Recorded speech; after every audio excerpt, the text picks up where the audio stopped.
Shalom, sidang jemaat yang kasih oleh Tuhan. Puji Tuhan, kita dimuliakan untuk semua anak-anak Tuhan. Hari ini kita mau datang ke hadirat-Nya. Kita mau belajar tentang Dia. Kita mau mendengarkan kebenaran firman hari ini. Kiranya apa yang disampaikan kita boleh menjadi murid untuk melakukan apa yang akan disampaikan hari ini. Haleluya Yesus, haleluya Bapa.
Kekuatan di jiwaku, ketenangan batinku, ada dalam hadirat-Mu, ku menyembah-Mu, tersungkur ku di hati.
dirimu seumur hidupku, masuk dalam rencanamu apa, pikiranku kehendakku Tuhan, ku serahkan, ku serahkan padamu. Harapanku hanya di dalam-Mu, ku kan teguh bersama-Mu Tuhan.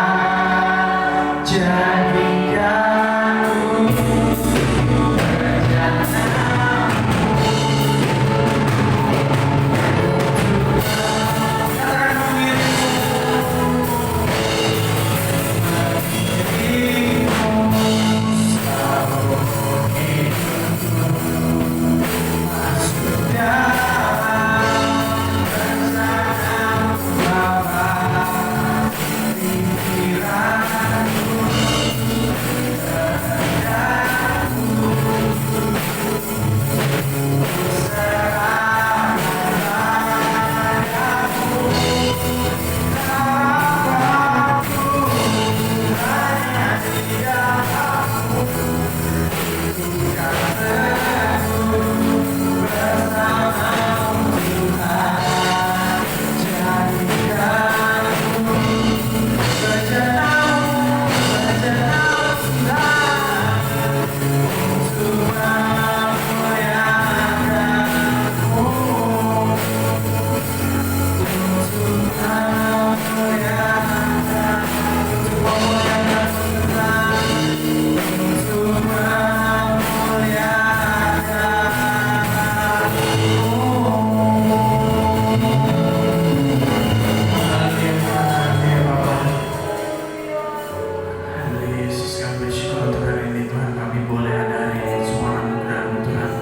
biarlah setiap pribadi yang ada jadi bejana yang indah di hadapan-Mu ya Tuhan.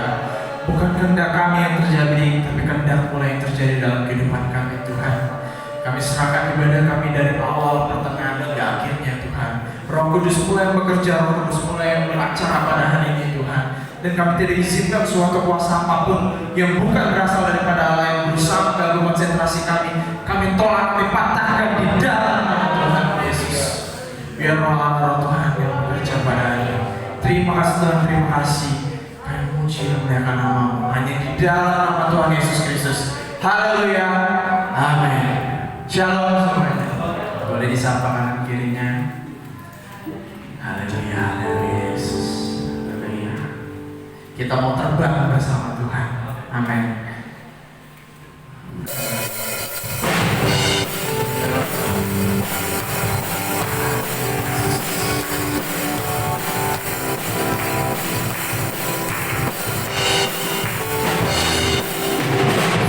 Firman Tuhan telah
Tiba saatnya kita mendengar firman Tuhan.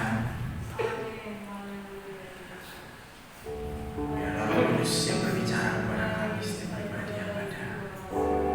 Biarlah kebenaran firman-Mu yang disampaikan hari ini Tuhan boleh bertumbuh dalam kehidupan kami. Biarlah kami menjadi pelaku, bukan hanya mendengar Tuhan. Haleluya Yesus. Kami rindu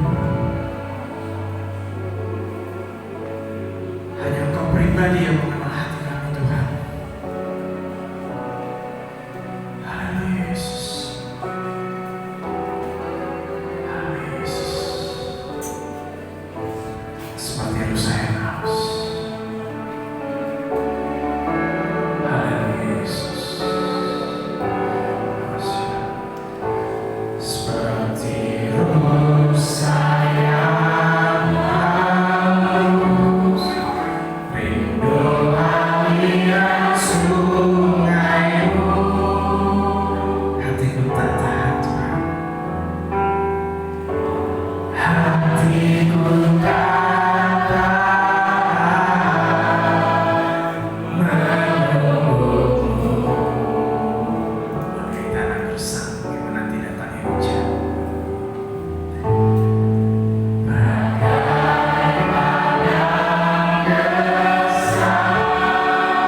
Menanti datangnya hujan. Begitupun jiwaku Tuhan. Begitupun jiwaku Tuhan. Katakan dengan iman.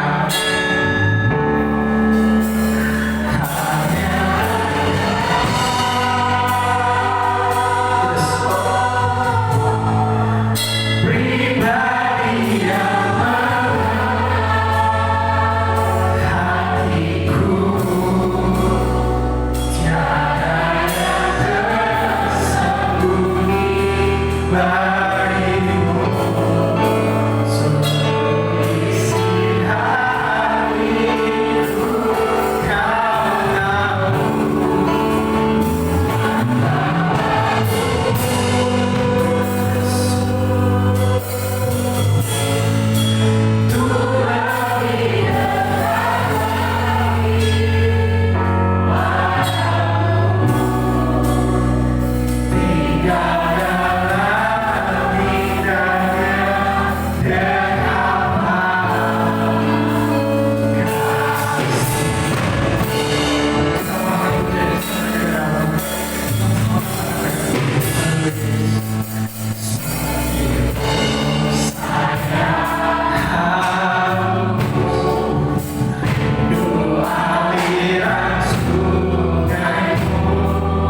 Hatiku tak takut.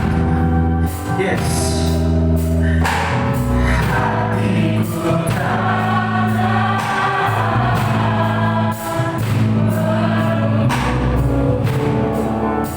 bagaikan gersang.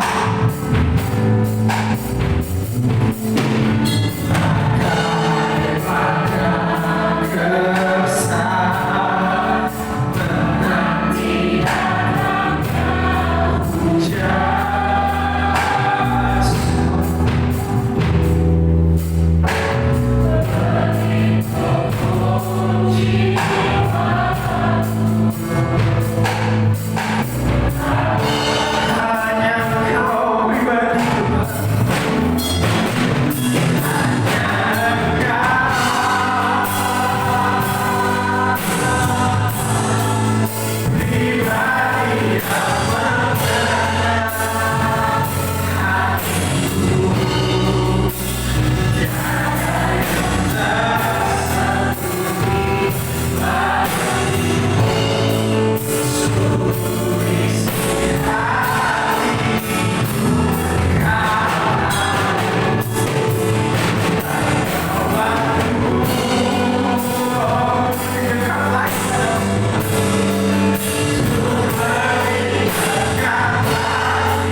Di dalam hadirat Tuhan, kami akan berdiam dan memberikan hidup untuk firman-Mu beracara bagi kami.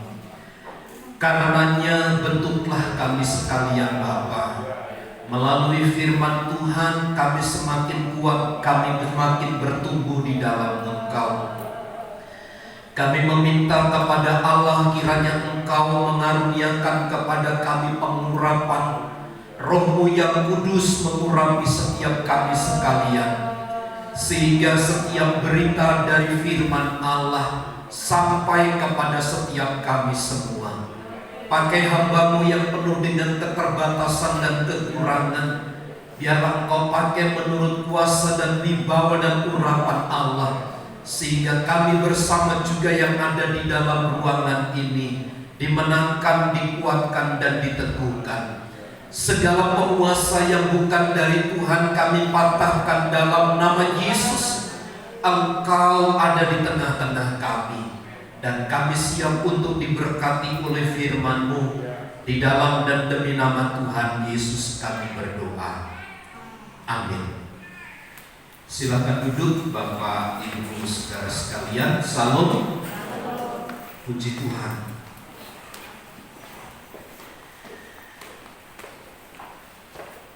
Di dalam Injil Matius pasal yang ke-9,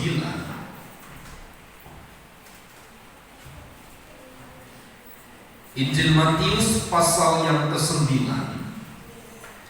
kita akan membaca ayat 18, 19, kemudian 23, 24, 25, 26. Karena di dalam pasal 9 ayat 18 sampai ayat 26 ini ada dua kisah, ada dua cerita yang ingin disampaikan oleh Matius tentang bagaimana karya dan perbuatan Tuhan. Kita baca bergantian. Saya membaca ayat 18, Bapak Ibu Saudara sekalian membaca ayat 19. Anak kepala rumah ibadat perempuan yang sakit pendarahan. Sementara Yesus berbicara demikian kepada mereka, datanglah seorang kepala rumah ibadat lalu menyembah dia dan berkata, "Anakku perempuan baru saja meninggal, tetapi datanglah dan letakkanlah tanganmu atasnya, maka ia akan hidup." Lalu Yesus pun bangunlah dan mengikuti orang itu bersama-sama dengan murid-muridnya. Ayat 23, ketika Yesus tiba di rumah kepala rumah ibadat itu dan melihat peniup-peniup seruling dan orang banyak ribut, berkatalah dia, "Pergilah ke anak ini tidak mati, tetapi hidup." Tetapi mereka menawarkan dia.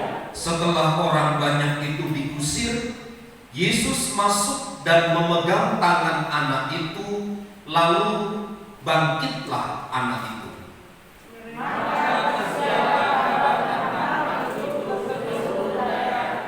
Puji Tuhan. Di dalam Markus maupun di dalam Injil Lukas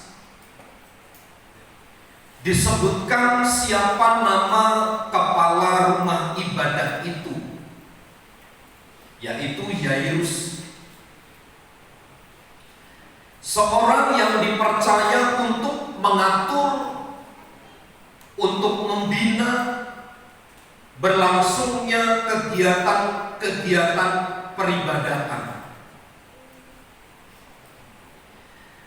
Nah, di satu sisi dia adalah memang orang yang terpandang.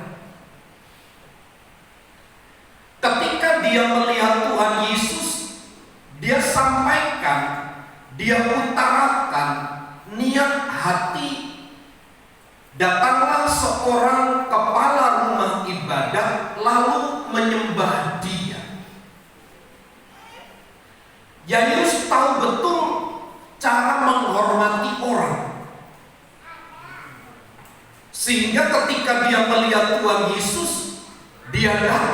lalu menyembah kepadanya.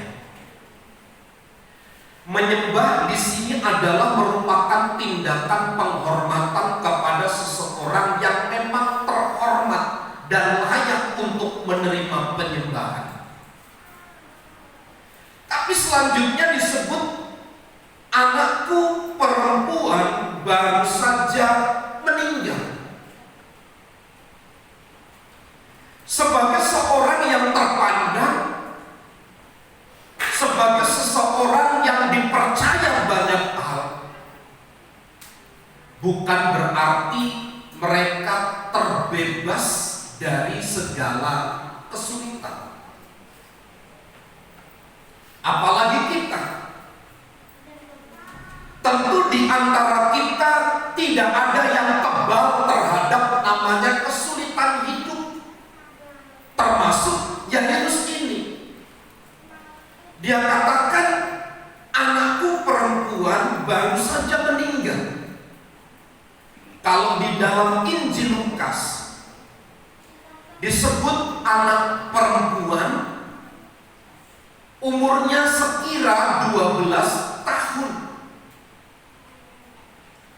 Tetapi sebenarnya di dalam ayat yang ke-18 ini baru saja meninggal.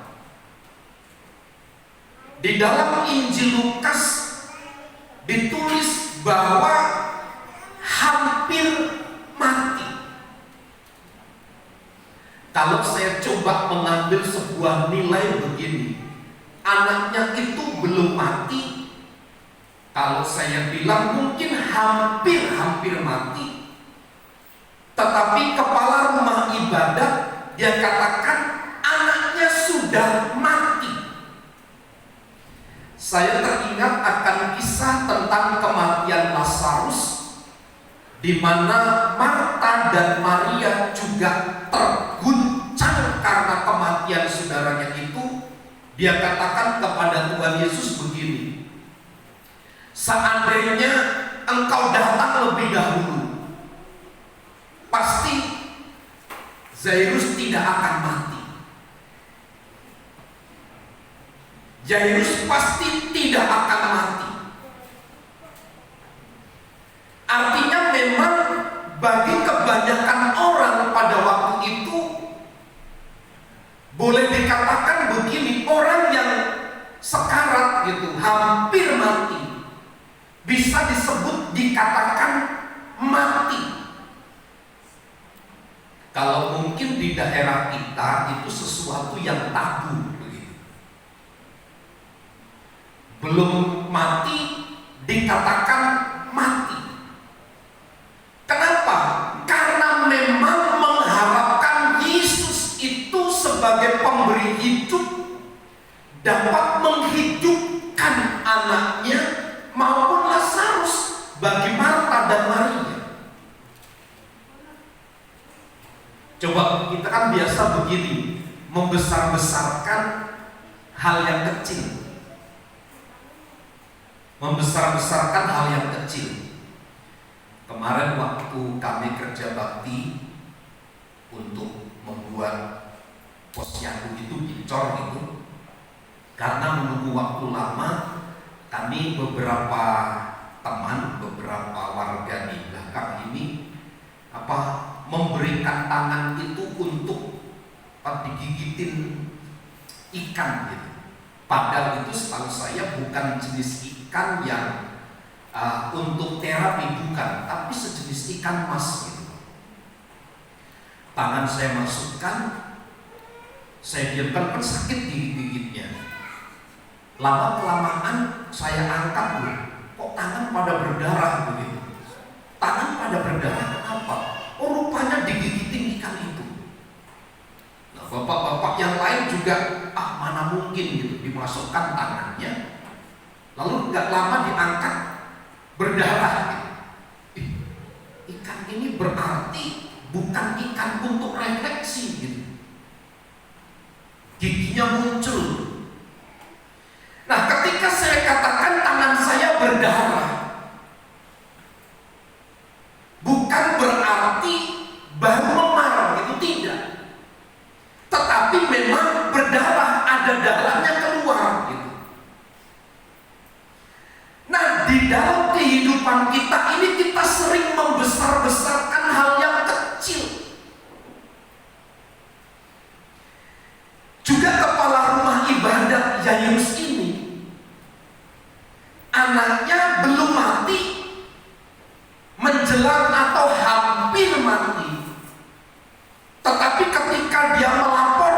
sudah mati. Pernyataannya memang anak itu belum mati, masih dalam keadaan hampir mati. Nanti kita bisa konfirmasi di ayat 23. Kita ini lebih membesar-besarkan sebenarnya dengan maksud tujuan supaya orang yang mendengar itu semakin yakin gitu. Ada seorang ibu belanja. Dia katakan kepada suaminya, dia belanja sedikit, misalkan 100.000. Dia ngomong kepada suaminya 500. Maksudnya apa? Supaya ada kembalian lebih. Tapi kalau saya belanja lebih, bilangnya sedikit. Istri saya beda, bilangnya sedikit, belinya sedikit, ngomongnya besar. Atau kadang-kadang dia bilang, harganya cuma 50.000 gitu. Kadang-kadang benar seperti itu. Tetapi di dalam ayat ini orang melebihkan itu, maksudnya adalah agar Yesus cepat tanggap, cepat merespon gitu. Tetapi sekarang Bapak Ibu Saudara, kita tidak bisa di era digital seperti ini, kita tidak bisa main-main membesar-besarkan karena ada data. Kalau kita membesar-besarkan berita sesuatu, dan kalau yang kita besar-besarkan itu memang tidak benar besar, akan menjadi problem. Kita berharap pihak yang mendengar itu dapat mengerti, memahami, cepat bertindak. Tetapi bisa saja itu berakibat fatal bagi orang tertentu, justru akan menjadi masalah di kemudian hari. Makanya Alkitab mencoba untuk memberikan benang merah dalam hal ini. Kalau A katakan A, selebih dari itu datangnya dari si iblis atau si jahat. Kalau A katakan A, B katakan B, sebab lebih dari itu datang dari si jahat. Kembali kepada ayat itu.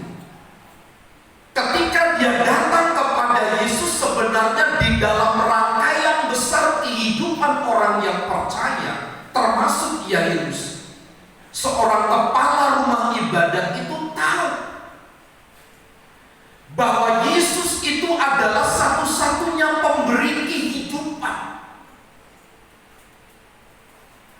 Dia tidak datang ke yang lain. Dia tidak pergi kepada orang pintar, kepada orang kuat, tidak. Meskipun nanti saya katakan kepala rumah ibadat itu imannya lemah dalam satu sisi, tidak terlalu kuat, tetapi dia tahu Yesus itu adalah sang pemberi hidup. Ketika dia menyatakan anakku mati, maka ketika berjumpa dengan Tuhan, maka dia mempercayai Yesus itu adalah sang pemberi hidup. Dia adalah sumber hidup itu sendiri, dan dialah kehidupan itu. Itu sebabnya Bapak Ibu Saudara, di dalam ayat 18 itu, anakku perempuan baru saja meninggal, tetapi datanglah dan letakkanlah tanganmu atasnya, maka ia akan hidup. Letakkan tanganmu di atasnya, maka anak itu akan hidup. Kalau saya ambil bahasa sekarang, kepala rumah ibadat itu terjebak di dalam fenomena apa yang dilihat, apa yang dirasakan, apa yang dialami.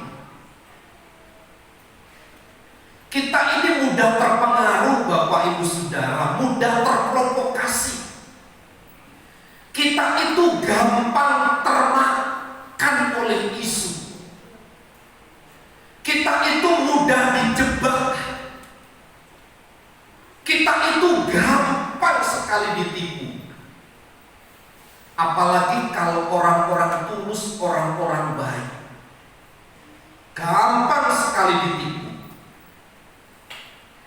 Nah, Jairus ini tahu memang Yesus sang pemberi hidup itu, tetapi persoalannya adalah dia terjebak di dalam apa yang dia rasakan, apa yang dia lihat, apa yang dia mengerti dan pahami. Tetapi datanglah dan letakkanlah tanganmu atasnya. Sebenarnya ada satu pernyataan di sini bahwa ada satu anggapan dari kepala rumah ibadat itu, kesembuhan itu akan terjadi manakala Yesus secara wujud manusiawi itu datang di tengah-tengah kematian itu. Bukankah ini sama seperti Thomas ketika dia katakan, sekali-kali aku tidak akan percaya sebelum jariku itu masuk ke dalam lambungnya, ke dalam tangannya. Dia perlu sebuah objek dulu baru kemudian percaya. Bukankah Alkitab berkata yang berbahagia adalah mereka yang tidak melihat namun percaya? Sekarang dunia digital itu, Bapak Ibu Saudara, kita dibuat seperti ini. Kita akan percaya kalau melihat sesuatu dulu gitu. Kita digiring di dalam dunia, kita bisa percaya. Saya lihat dulu dong buktinya. Karena memang kita seringkali ditipu, kita seringkali dijebak, dan kita seringkali masuk ke dalam perangkap-perangkap ketidakjujuran itu.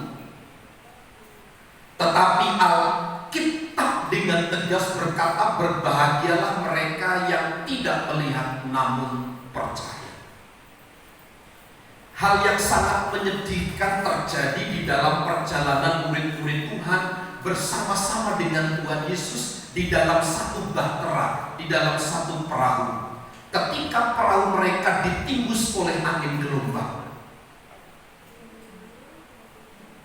ketika mereka melihat angin badai, tergoncanglah iman mereka.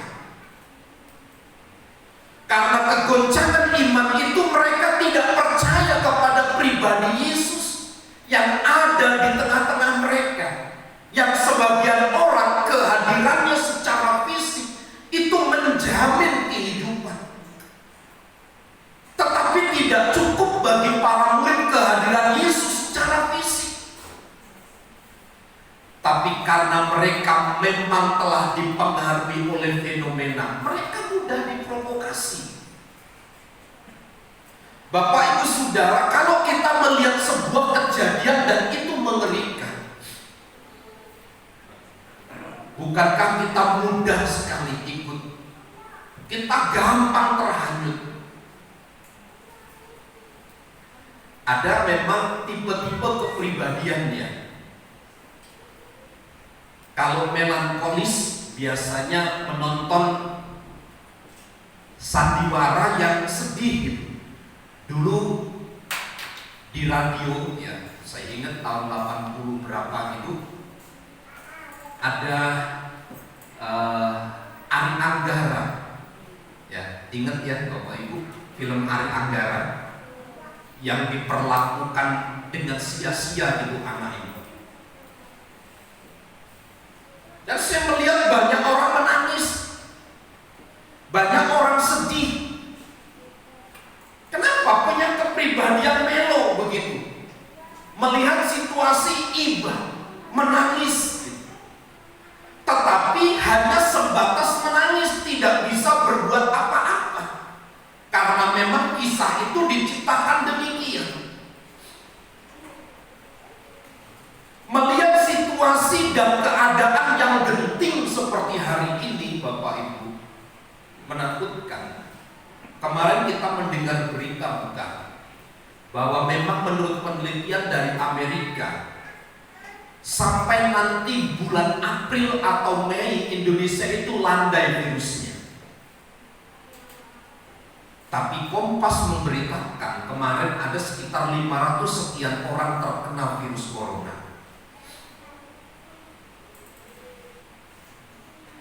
Di satu sisi memberikan damai, memberikan rasa aman, tetapi kenyataannya membuat keadaan ini semakin sulit.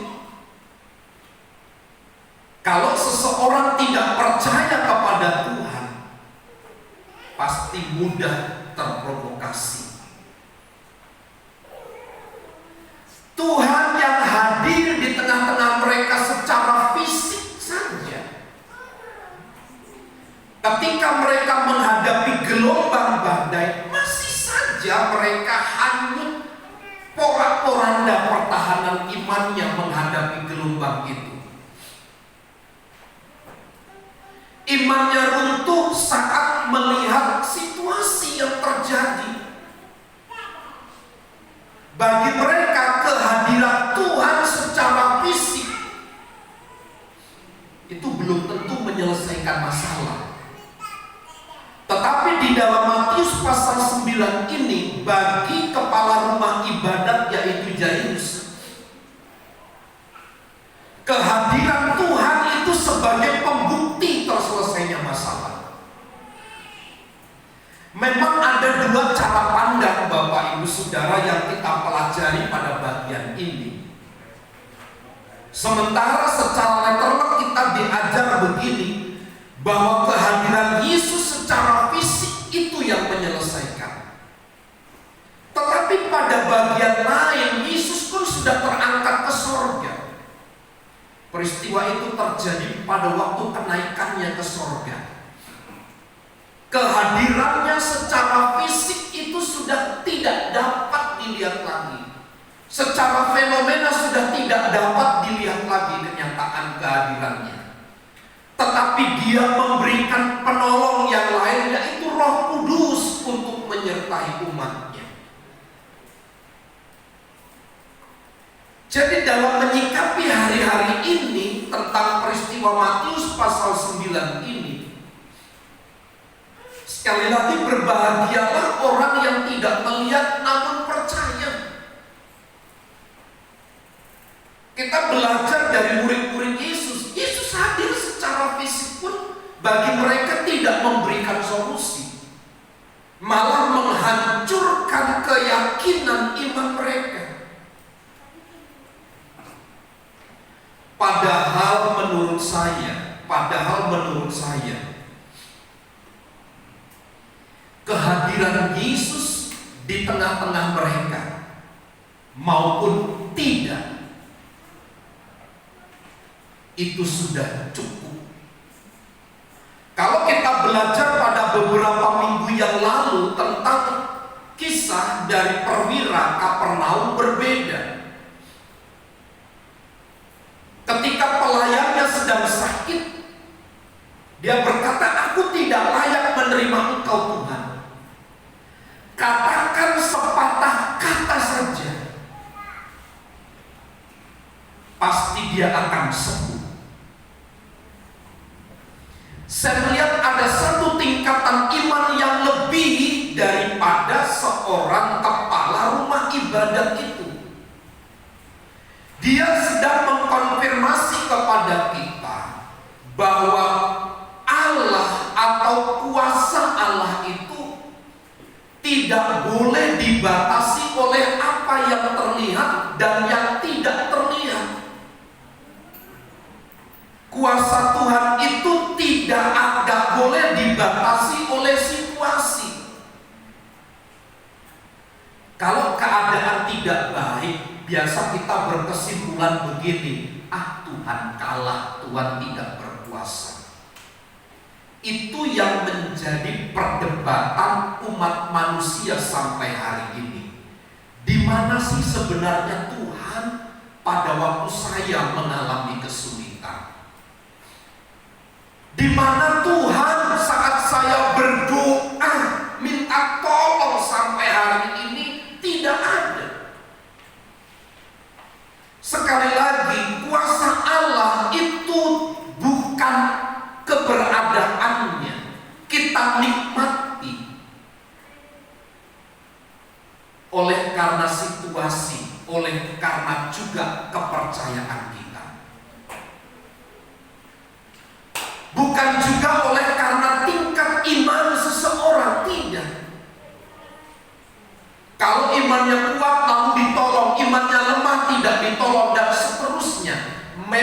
ada bagian-bagian kisah-kisah yang demikian. Tetapi saya ingin sampaikan begini, kuasa Allah tidak dibatasi oleh apapun. Oleh jarak, oleh waktu, oleh keadaan, situasi.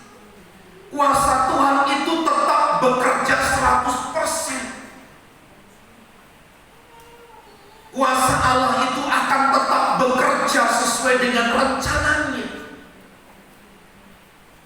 Itu sebabnya dalam ayat 19, lalu Yesus pun bangunlah dan mengikuti orang itu bersama dengan murid-muridnya. Seolah-olah begini, mohon maaf, Tuhan Yesus mengikuti kepala rumah ibadat, perintah pernyataan kepala rumah ibadat itu. Tetapi sebenarnya pengertiannya bukan begitu. Pengertiannya adalah Tuhan ingin merubah cara, keyakinan, kepercayaan mereka yang hanya berdasarkan fenomena apa yang terlihat di depan mata. Ini sebenarnya yang ingin dirubah oleh Tuhan Yesus. Dan meskipun di dalam ayat 23 ketika Yesus tiba di rumah kepala rumah ibadat itu dan melihat peniup-peniup seruling dan orang banyak ribut, ini berarti memang secara fisik anaknya telah mati. Karena kebiasaan mereka adalah ada sebuah ritual di mana mereka sebagai bentuk kesedihan, sebagai bentuk berduka, mereka mengundang para penyanyi, peniup-peniup seruling untuk membunyikan bunyi-bunyian. Itu sebagai tanda bahwa ada seorang anak telah tiada, telah meninggal. Tetapi sekali lagi dalam ayat 24 berkatalah ia, pergilah karena anak ini tidak mati, tetapi tidur. Tetapi mereka menertawakan dia. Apakah Tuhan Yesus tidak bisa membedakan anak yang mati dan anak yang hidup? Tentu dia Tuhan, maka pertanyaan itu sebuah pertanyaan yang konyol. Dia Allah yang maha tahu, dia Allah yang maha mengerti kehidupan dan kematian karena ada di dalam genggaman tangannya. Padahal faktanya anak itu sudah mati dan dibuktikan oleh bunyi-bunyian. Tetapi Tuhan Yesus masih berkata, pergilah karena anak ini tidak mati, tetapi dia tidur. Sebenarnya pernyataan keluar dari mulut Tuhan Yesus ini adalah bukan salah benarnya mati atau hidup anak itu, tetapi sedang menyatakan kaitannya dengan pekerjaan Allah yang akan dinyatakan di tengah-tengah hidup mereka. Bukankah Bapak Ibu Saudara pada waktu orang mengalami duka cita, orang itu datang dengan duka cita, lagu-lagunya pun sendu. Apakah Bapak Ibu Saudara pernah melihat ada kematian, lalu di situ orang mengundang pesta pora, lagunya lagu yang rap gitu ya, duk tak tak duk, duk tak tak duk tak duk gitu. Lalu di situ menari banyak orang gitu. Saya kira tidak. Alkitab berkata, bersedihlah dengan orang bersedih, tertawalah dengan orang yang tertawa, yang sedang bergembira.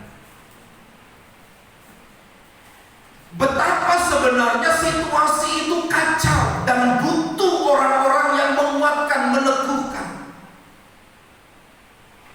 Orang yang sedang lemah butuh diberikan semangat.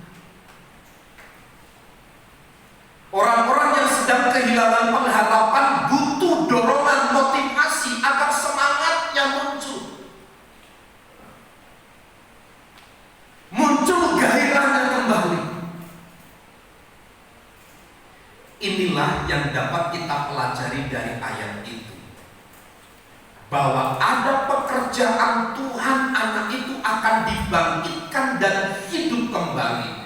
Maka di dalam ayat 25, setelah orang banyak itu diusir, Yesus masuk dan memegang tangan anak itu, lalu bangkitlah anak itu. Maka tersiarlah kabar tentang hal itu ke seluruh daerah itu.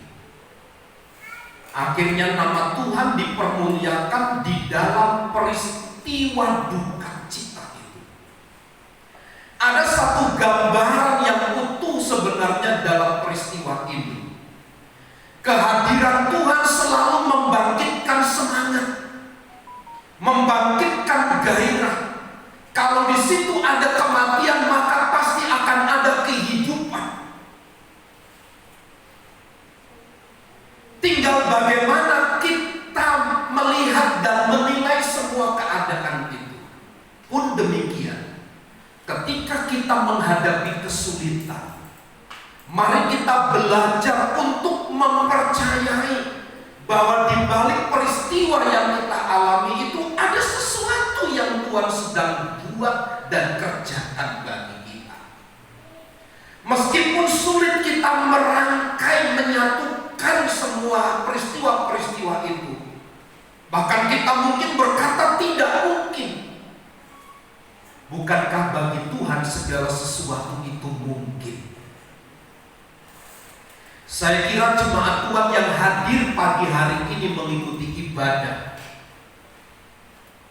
Anda adalah orang-orang yang telah bisa meramu dan merangkai semua Matius pasal 9 ayat 18 sampai 26 ini. Kita mengabaikan situasi keadaan masing-masing yang kita alami. Adakah yang berani angkat tangan di antara kita yang datang tidak membawa masalah? Semua membawa masalah, semua membawa kesulitan. Kesulitan dengan suami, istri, dengan anak, dengan lingkungan, dengan tetangga, ekonomi, sosial. Semua kita berhadapan. Tetapi kalau kita ada di tempat ini, bisa memberikan waktu kita, bisa bertepuk tangan, bisa bernyanyi bagi Tuhan. Saya kira ada kekuatan dari Roh Kudus yang menopang kita. Sehingga kehadiran kita, saya selalu percaya begini, Tuhan sedang berbuat sesuatu kepada Anda dan saya. Ketika kita beribadah dengan sungguh-sungguh dengan benar. Sekali lagi, berbahagialah mereka yang tidak melihat namun percaya. Sebab akhir dari segalanya bukanlah kematian, tetapi sesungguhnya ada sesuatu yang Tuhan akan kerjakan bagi kita. Apa yang bagi kita tidak mungkin hari-hari ini?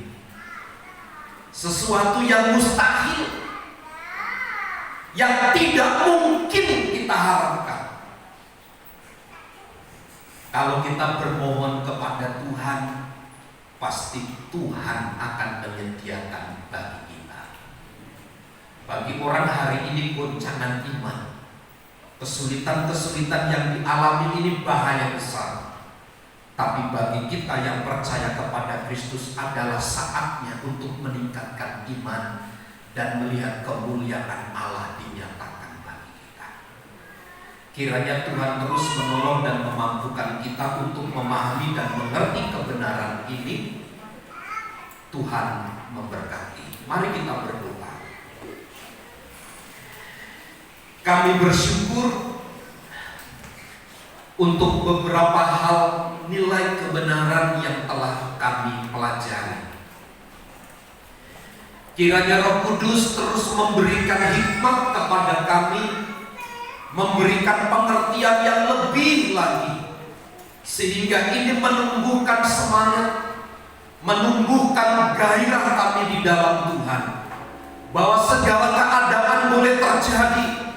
Situasi sulit mungkin harus kami alami, tetapi kami tahu ada satu hal yang kami yakini, bahwa Tuhan pun sedang merencanakan yang baik bagi kami. Itu sebabnya kuatkan dan teguhkan kami di dalam menghadapi kesulitan, karena kami selalu percaya bersama dengan Tuhan kami akan melakukan perkara-perkara yang besar. Roh Kudus terus ingatkan kami untuk kami semakin lagi lebih mengasihi Engkau dengan perenungan kami melalui firman-Mu. Di dalam dan demi nama Tuhan Yesus kami berdoa bersama, katakan amin. Terima kasih Bapak untuk kebenaran firman yang Tuhan disampaikan hari ini. Sebentar kita memberikan persembahan. Yang bertugas saya persilakan. Mari kita bersatu dalam doa. Bapa, terima kasih karena firman-Mu, dan kami Tuhan puji dan memuliakan nama Tuhan. Sebentar kami memberikan yang terbaik Tuhan, kiranya Engkau yang memberkati setiap kegiatan yang kami lakukan, baik dalam pekerjaan, dalam pendidikan, dalam keluarga Tuhan. Kau yang memberkati pelayanan Tuhan tempat ini juga ya Bapak. Terima kasih, bersyukur Tuhan. Di dalam nama Tuhan Yesus Kristus. Haleluya. Amin. Ada satu sobat.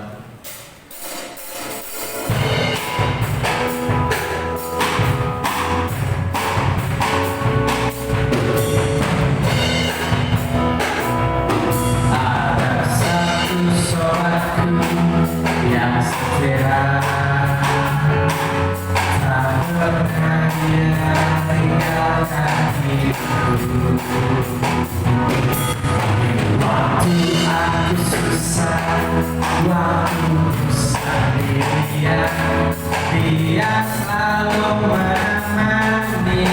Ada satu sobat. Ada satu sobat yang setia, tak pernah ia tinggalkan hidupku. Di waktu aku susah, waktu aku sendirian, Dia selalu menemani. Namanya siapa? Namanya Yesus. Namanya Yesus. Nama Yesus yang menghibur hatiku. Namanya Yesus. Namanya Yesus. Nama Yesus yang menghibur hatiku. Namanya Yesus. Namanya Yesus. Namanya Yesus. Nama Yesus yang menghibur hatiku. Namanya Yesus. Namanya Yesus. Nama Yesus yang menghibur hatiku. Terima kasih untuk persembahan melanjutkan.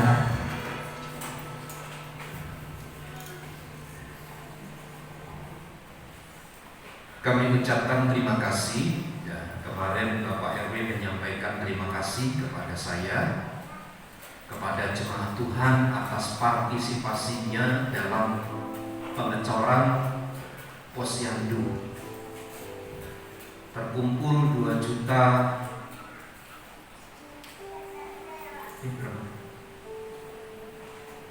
2.500.000 itu.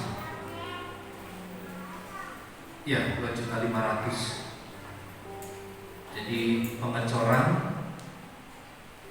terus kemudian selesai dan mereka sampaikan kepada saya terima kasih atas donasinya. Tuhan memberkati Bapak Ibu saudara sekalian.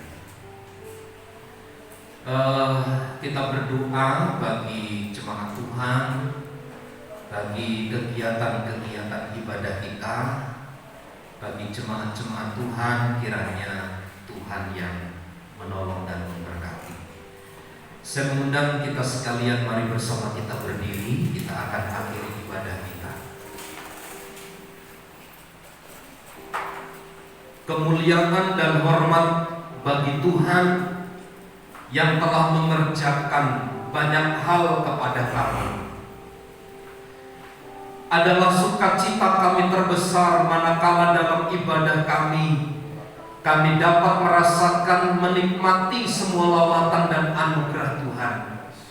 Dan kami berdoa setiap jemaat Tuhan yang hadir, Engkau lawat kami, Engkau jamah kami, Engkau berkati kami dengan berkat yang berlimpah dalam nama Yesus. Berkati segala usaha pekerjaan kami, berkati segala rencana-rencana kami, bahkan termasuk kesulitan-kesulitan yang kami alami. Tuhan yang meneguhkan dan menguatkan kami, bahwa kami untuk semakin mengasihi Engkau Tuhan. Kami berdoa bagi jemaat-jemaat-Mu ini Tuhan, kami persembahkan mereka ke dalam tangan pengasihan Tuhan, sebagai orang tua, sebagai anak Tuhan yang memberkati mereka. Kami percayakan semua ke dalam tuntunan kasih Tuhan. Memberkati Bapak Andi Sanjaya, beri kesehatan, kekuatan yang baru. Memberkati seluruh sidang jemaat Tuhan. Berkati bangsa dan negara kami dari pusat sampai daerah, bahkan tempat di mana kami ada dan tinggal. Nama Tuhan kiranya dimuliakan, nama Tuhan disanjung dan ditinggikan. Di dalam dan demi nama Tuhan Yesus kami berdoa. Mari saudaraku, angkat tanganmu dan terimalah berkat Tuhan. Tuhan memberkati dan melindungi engkau. Tuhan menyinari engkau dengan wajah-Nya dan memberi engkau kasih karunia. Tuhan menghadapkan wajah-Nya kepadamu dan memberi engkau damai sejahtera. Kiranya kasih karunia Tuhan Yesus Kristus dan kasih Allah serta persekutuan Roh Kudus menyertai kita sekalian saat ini dan sampai selama-lamanya. Kami terima segala berkat Tuhan di dalam nama Tuhan Yesus Kristus. Kita semua yang percaya dan diberkati bersama katakan amin.